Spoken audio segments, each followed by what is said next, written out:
Okay, so today we are diving deep into the psychological catalyst that just kicks everything off in Elena Ferrante's incredible novel, The Lying Life of Adults. And believe it or not, it all boils down to one single sentence. A really devastating comment from a father to a mother, whispered just loud enough for their daughter to overhear. And bam, just like that, the entire world of 12-year-old Giovanna starts to splinter. Now, this isn't just some casual, mean comment. This is a profound betrayal, one that completely unravels her whole sense of who she is. And to really get why it's so damaging, we have to first understand the man who said it. You see, to grasp the full weight of this moment, you've got to understand her dad. Giovanna's father wasn't some cruel, abusive guy. Not at all. He was this refined, intellectual man, and in her eyes, he was basically perfect. He was the absolute center of her universe. So Giovanna kind of knew two different versions of her dad. There was the serious intellectual who would have these intense debates with his friends, but the father that she really knew, the one who built her entire world, that was the playful, adoring one. He was the literal foundation of her self-worth. He would play these little games with her all the time, asking for her hair, her nose, her chin, as if they were precious gifts. He'd tell her she was so perfect that he just couldn't live without her. This was more than just simple fatherly love. It was this constant daily affirmation that made her feel beautiful, essential, and, just unconditionally loved.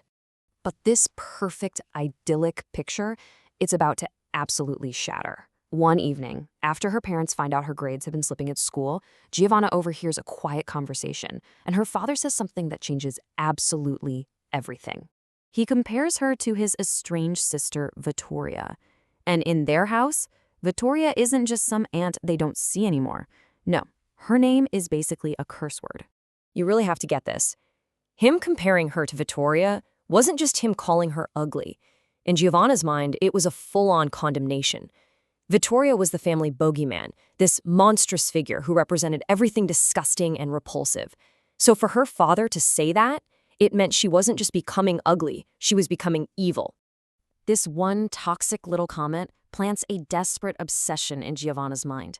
She thinks, if I'm turning into this monster, I have to see her face. She becomes consumed with needing to know what she is supposedly destined to become. So her search turns into this frantic investigation, and what she finds only proves how deep this family secret goes. In a hidden tin box, she finds all these old photos of her dad with another person who has been completely scribbled out with a black marker. She tries to scratch away the ink, but it's no use. The face is gone, and it's clear it was intentionally destroyed. I mean, can you imagine? With no actual face to look at, Giovanna's imagination just runs wild. She starts this torturous examination of her own reflection in the mirror, suddenly seeing this monster in every one of her features, her nose, her forehead, her chin. The unknown face of Vittoria becomes this terrifying canvas where she projects all of her new insecurities. After weeks and weeks of this relentless pressure, with her obsession just poisoning every part of her life, her parents finally break. Her father agrees to take her to meet the source of all her torment. On the way there, her father does his best to poison the well. He paints this picture of a purely evil woman, a manipulative monster whose only mission in life is to turn Giovanna against him. He's practically begging her not to believe a single word that Vittoria says. And her mom's version, it's exactly the same. She says Vittoria is pathologically jealous, a woman who hates every bit of success her brother has ever had. His education, his wife, his daughter. They're basically handing her a script for a one-dimensional villain. But that is not who Giovanna finds. Instead of a monster, Giovanna meets a woman who is raw, magnetic, and fiercely intelligent in her own way. Vittoria speaks in this coarse Neapolitan dialect, the very kind of language that's totally forbidden in Giovanna's proper middle-class home. And she offers up a completely contradictory story. She says, no, the bad one is your father. He's not intelligent, he's just cunning. This meeting leaves Giovanna's head spinning, totally caught between two completely opposite realities. On the drive home, her father, who is just riddled with anxiety, asks her a simple question. So, what did you two talk about? And in that moment, Giovanna makes a choice. She lies.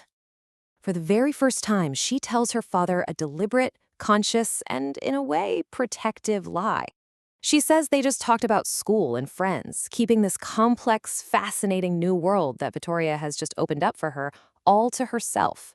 This isn't just a little fib, it's a massive shift. It's her first real step out of the innocence of childhood and into the messy, complicated, lying life of adults. And that is the real trigger. See, her father's careless words didn't just make Giovanna feel ugly, they shattered her perfect image of him. They forced her to face a world where love is complicated, truth is relative, and everyone, especially the people you trust the most, is lying about something. And so the question that drives the whole story is this: when our heroes fall, do we fall down with them? Or do we finally learn to see the world and ourselves for what we really are?